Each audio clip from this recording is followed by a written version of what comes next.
কালকে থেকে ফেসবুকের ওয়ালে কন্টিনিউয়াসলি বিভিন্ন পোস্টে আসতেছে, বিভিন্ন পোস্টের কমেন্টে আসতেছে যে আওয়ামী লীগের রায়ে যদি জামাতের নেতারা রাজাকার প্রমাণিত হয় তাহলে তো খালেদা জিয়াও দোষী, খালেদা জিয়াও এতিমের টাকা মায় রেখেছে, তারেক জিয়াও দোষী, জিয়াউর রহমানের উপাধি কেড়ে নেওয়াটাও ঠিক আছে।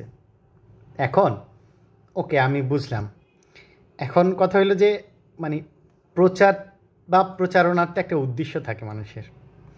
তো প্রচারণা দেখে মনে হইতেছে যে বিএনপি হলো অপরাধী আর কি।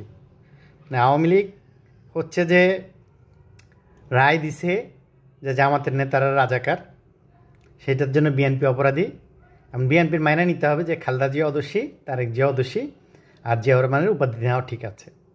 এখন আমার প্রশ্নটা হলো, আমার একটা প্রশ্ন, বিএনপি কি বলছে যে আওয়ামী লীগের সময় আওয়ামী লীগের আদালত জামাতের নেতাদেরকে রাজাকার রায় দিছে, সেটা আমরা মাইনা নিচ্ছি, এটা কি বিএনপি একবারও বলছে? কিন্তু প্রচার দেখে ওদের তাই মনে হচ্ছে যে বিএনপি মনে হয় বলছে যে আমরা মাইনা নিচ্ছি এই রায়। এটাই হচ্ছে হাস্যকর। মানে আমাদের চিন্তা, এদের চিন্তা কী লেভেলের, কি জঘন্য জায়গায়। তারপরে আপনি দেখেন যে টিএসসিতে তো ছাত্রদল যায় নাই অভিযোগ করতে, টিএসসিতে গেছে হচ্ছে বাম সংগঠনের যারা, তারা গেল, আর বাকছাসের ছেলেরা গেল, তারা অভিযোগ করলো, ছবি দিল, ছবি সরাইলো।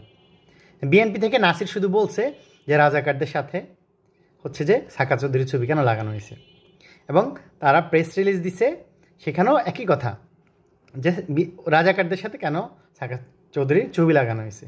বিএনপির থেকে কিন্তু কিছু বলা হয় নাই। এখন দেখেন আপনি, রাজাকারদের ছবি কেন ছবির সাথে কেন সাকা চৌধুরীর ছবি লাগানো হয়েছে সেটা সে প্রশ্ন করছে, জিজ্ঞাসা করছে, এটা তার প্রশ্ন। কিন্তু সে তো বলে নাই যে আওয়ামী লীগ রায় দিচ্ছে এই জন্য আমি রাজাকার বলছি, বা তার কথার অর্থ কিন্তু এটাই দাঁড়ায় না যে আওয়ামী লীগ রাজাকার প্রমাণিত করছে এই জন্য আমি রাজাকার বলছি। এখন রাজাকার যে শব্দটা, এই শব্দটা তো আওয়ামী লীগ রায় দিছে, হ্যাঁ, তারপর থেকে বাংলাদেশে প্রচলিত না, কিন্তু তো আগে থেকেই প্রচলিত। 24-এর অভ্যুত্থানের পরও দেখা গেছে যে বিএনপির লোকজন কিছু হইলেই রাজাকার বলে, বা অন্যান্য দলের লোকজনও কিছু হইলেই রাজাকার বলে। তো এটা তো এমন না যে আওয়ামী লীগ রায় দিল আর সেই রায় মাইন্না সবাই রাজাকার বলতেছে, জিনিসটা তো এরকম না।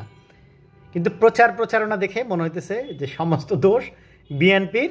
এখন বিএনপির মাইনে নিতে হবে যে খালেদা জিয়া অপরাধী, আর হচ্ছে যে তারেক জিয়া অপরাধী, আর জিয়াউর রহমান মুক্তিযোদ্ধা না, এটা মাইনে নিতে হবে বিএনপির। ওদের প্রচারণা দেখে এরকম মনে হইতেছে। এটা খুবই হাস্যকর একটা বিষয়।